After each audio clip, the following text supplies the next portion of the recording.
జై శ్రీరామ్. రామాయణంలో కైకేయి చాలా క్లిష్టమైన ఆలోచింపచేసే పాత్ర. ఆమె చేసిన ఒక నిర్ణయమే మొత్తం కథను మార్చేసింది. కైకేయికి ధైర్యం, కర్తవ్యబద్ధత, ప్రేమ వంటి మంచి గుణాలు ఉన్నా చెడు ప్రభావం, మోహం, భయం ఆమె నిర్ణయాలను తప్పుదోవ పట్టించాయి. ఆమె కథ మనసులో ఉన్న మంచి చెడు భావాలు ఎలా జీవితాన్ని మార్చగలవో చూపిస్తుంది. ఇలాంటి బలాలు, బలహీనతలు కలిసిన ఆమె స్వభావాన్ని ఇప్పుడు పరిశీలిద్దాం. శౌర్యం. యుద్ధంలో దశరథుడు అపస్మారకంగా పడిపోయినప్పుడు కైకేయి స్వయంగా రథాన్ని నడిపి ఆయనను రక్షించింది. రాజకుమార్తె అయినా, రాణి అయినా బాధ్యత వచ్చినప్పుడు ఆమె వెనకడుగు వేయలేదు. కష్ట సమయంలో ధైర్యం, మనసును నిలబెట్టి పరిస్థితికి తగిన చర్య తీసుకునే శక్తిని ఇస్తుంది. కర్తవ్యబద్ధత. దశరథుడిని కాపాడటం కైకేయికి కేవలం భార్యగా ఉన్న ప్రేమ మాత్రమే కాదు, యోధురాలిగా తన కర్తవ్యాన్ని గుర్తించి ప్రాణాలకు ప్రమాదమున్నా వెనక్కి తగ్గలేదు. ఇది ఏ బాధ్యత వచ్చినా మధ్యలో వదిలేయకుండా తన పని పూర్తిగా చేసే స్వభావాన్ని గుర్తుచేస్తుంది. మోహం.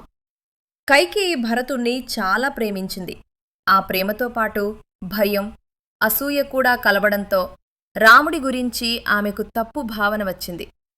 మనకు దగ్గరివారిపై మోహం ఉండడం సహజం. కాని ఆ మోహం మన తీర్పును కప్పేస్తే మనం తీసుకునే నిర్ణయాలు తప్పవుతాయి. ప్రభావిత వ్యక్తిత్వం.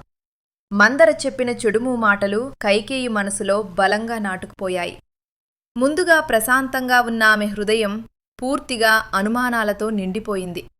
మందర చెప్పిన వక్రీకరించిన కథలు నిజంలా అనిపించటంతో కైకేయి సరిగ్గా ఆలోచించే శక్తిని కోల్పోయింది. మన చుట్టూ ఉండే నెగటివ్ మాటలు, ఊహాగానాలు కూడా మన ఆలోచనలను మార్చి మంచి సంబంధాలను చెడగొట్టగలవని ఈ సంఘటన మనకు చెబుతుంది. ధర్మం తెలుసు, కాని దాన్ని సరైన విధంగా ఉపయోగించలేకపోవడం. దశరథుడిచ్చిన వరాలు తన హక్కు అని కైకేయి గుర్తించడం మంచిదే. అది ఆమెకు ధర్మం తెలిసినట్టే.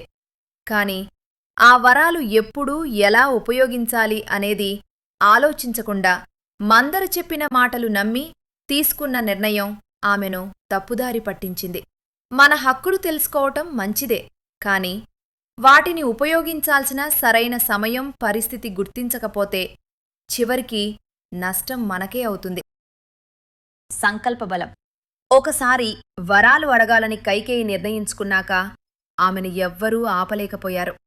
దశరథుడు ఎంత వేడుకున్నా, ఎంత కన్నీళ్లు పెట్టుకున్నా ఆమె మనసు మారలేదు. సంకల్పం బలంగా ఉండటం మంచిదే, కాని దారి తప్పితే అది పెద్ద నష్టానికి కారణమవుతుంది.